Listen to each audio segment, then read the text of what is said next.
नमस्कार दोस्तों, S knowledge point में आपका एक बार फिर से स्वागत है। दोस्तों, जब से व्हाट्सएप का न्यू प्राइवेसी पॉलिसी आया है तब से व्हाट्सएप यूज करने वाले अपने आप को काफ़ी अनकंफर्टेबल महसूस कर रहे हैं। लोग व्हाट्सएप पर इतना ज़्यादा आश्रित हो गए हैं कि व्हाट्सएप को छोड़ना उनके लिए बहुत ही मुश्किल है, लगभग नामुमकिन है, और वे व्हाट्सएप को छोड़ना भी नहीं चाहते हैं। लेकिन जब प्राइवेसी की बात आती है, उनको लगता है कि प्राइवेसी अब खतरे में है, तो वे सोच में पड़ जाते हैं कि अब क्या होगा। जब अगर हम व्हाट्सएप यूज करते हैं तो हमारे डेटा सुरक्षित नहीं रहेंगे और हमारे प्राइवेसी भी सुरक्षित नहीं रहेंगे, यानी हमारा प्राइवेसी जो है भंग हो जाएगा। अगर हम व्हाट्सएप के न्यू प्राइवेसी पॉलिसी को एग्री कर देते हैं तो हमारा कौन कौन सा प्राइवेसी जो है भंग होने का खतरा रहेगा। Hardware mode, operating system, battery level, signal strength, time zone, IP address, profile picture, status, name और कॉन्टेक्ट लिस्ट जैसे सारे डेटा जो है फेसबुक को व्हाट्सएप दे सकता है। और व्हाट्सएप केवल फेसबुक को ही नहीं बल्कि फेसबुक के एसोसिएट कंपनी को भी हमारे डेटा को दे सकता है।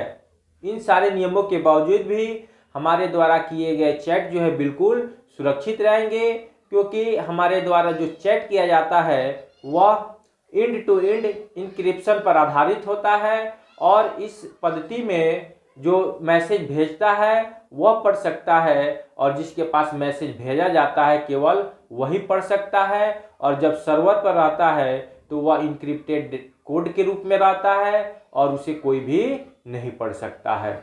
यानी हमारे द्वारा किए गए चैट जो है अभी भी काफ़ी सुरक्षित रहेंगे। तो इसमें कुछ प्राइवेसी जो है अगर भंग हो जाता है तब भी हमारे ऊपर कोई विशेष प्रभाव नहीं पड़ता है, यानी कुछ डेटा अगर व्हाट्सएप ले लेता है तो कोई प्रभाव नहीं पड़ता है। लेकिन इनमें से बहुत सारे ऐसे डेटा है जो कि हमारे प्राइवेसी के लिए बहुत ही महत्वपूर्ण है, जैसे hardware mode, operating system, battery level, time zone इत्यादि। अगर वह ले भी लेता है तो कोई ज़्यादा प्रभाव नहीं पड़ता है। लेकिन इसमें सबसे महत्वपूर्ण एक डेटा है आईपी एड्रेस, और क्योंकि आईपी एड्रेस से कंपनी जो है एग्जैक्ट ट्रेस कर सकता है हम लोग का लोकेशन, यानी लोकेशन ट्रेस करने में आईपी एड्रेस जो है बहुत ही मददगार होता है, जिसके कारण हमारा लोकेशन जो है कभी भी ट्रेस कर सकता है, जिससे कि हमें कोई भी नुकसान उठाना पड़ सकता है। अब प्रश्न आता है कि क्या हम लोग को व्हाट्सएप छोड़ करके और किसी अदर मैसेंजर ऐप पर शिफ्ट हो जाना चाहिए। तो ऐसे ही एक एप्लीकेशन है सिग्नल ऐप, और सिग्नल ऐप के भी जो फाउंडर हैं वे व्हाट्सएप के को फाउंडर हुआ करते थे, जिनका नाम है ब्रायन एक्टन। ब्रायन एक्टन जो है वे कभी व्हाट्सएप के को फाउंडर थे और उन्होंने 2014 में व्हाट्सएप को फेसबुक से बेच दिया था। 2018 में उन्होंने सिग्नल ऐप बनाया।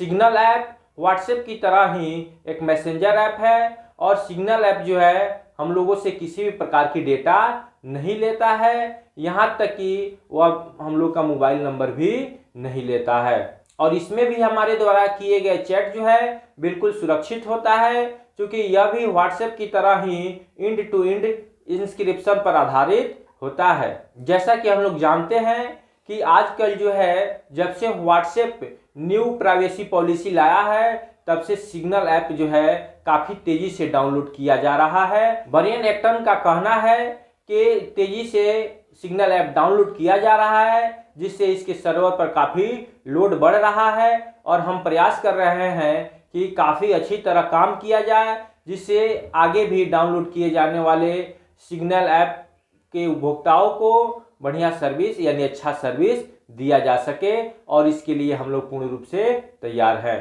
तो दोस्तों, एक बात और बता दें हम कि सिग्नल ऐप पर बिल्कुल एडवर्टाइजमेंट भी नहीं दिया जाएगा और न ही किसी भी प्रकार का चार्ज लिया जाएगा। तो अब प्रश्न आता है कि आखिर यह ऐप कैसे चलेगा। तो हम बता दें कि यह ऐप जो है पूर्णतः डोनेशन पर चलता है। ब्रायन एक्टन का कहना है कि आगे भी हम आशा करते हैं कि लोग ऐसे ही डोनेशन देते रहेंगे और सिग्नल ऐप जो है आगे बढ़िया से काम करता रहेगा और चलता रहेगा। सिग्नल ऐप जो है नॉन प्रॉफिट मोड पर आधारित है, यानी इससे मुनाफा कमाने का उद्देश्य नहीं है। अगर हम लोग सिग्नल ऐप का उपयोग करते हैं तो वर्तमान समय में व्हाट्सएप के जो न्यू पॉलिसी आने के बाद से हमारे पास जो समस्या खड़ा हुआ है प्राइवेसी को लेकर के, इस समस्या का समाधान हो जाएगा, यानी हम लोगों के पास इस प्रकार की कोई भी समस्या नहीं होगी। तो दोस्तों अभी तक आप लोग अनुमान लगा चुके होंगे कि हमें किस ऐप को उपयोग में लाना चाहिए, यानी कौन सा ऐप जो है उपयोग करना चाहिए, यानी कि व्हाट्सएप को छोड़ करके क्या हम लोग को सिग्नल ऐप पर शिफ्ट हो जाना चाहिए। तो दोस्तों अगर ये वीडियो अच्छा लगा हो तो इस वीडियो को ज़्यादा से ज़्यादा शेयर कीजिए, लाइक कीजिए और कमेंट भी जरूर कीजिए। साथ ही साथ मेरे यूट्यूब चैनल को सब्सक्राइब भी जरूर कीजिए। धन्यवाद।